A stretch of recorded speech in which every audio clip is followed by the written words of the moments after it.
Рухани жаңғырудың негізгі көзі ол өнер саласы. Рухани қордың қоректендіруші бір салмақты құралдарының бірі ол шоу-бизнес.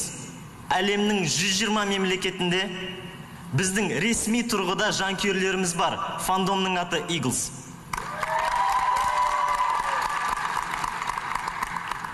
Және де егерде біз қазақ тілін әлемдік деңгейге шығарғымыз келсе, онда біз қазақ тілін соған ыңғайластыруымыз керек.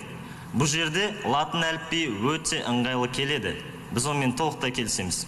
Сол себепті де топтың аты 91 болып аталып, топтың өлеңдерінің бәрі латын әліпбиінде шыққан. Ол қадамның берген нәтижесі біздің шетелдік жанкүйерлер қазақ тілінің әдемілігіне қызығушылық танытып, қазақ тілін үйрену үстінде, және де үйренгеннен кейін бізге әртүрлі видео жолдамаларды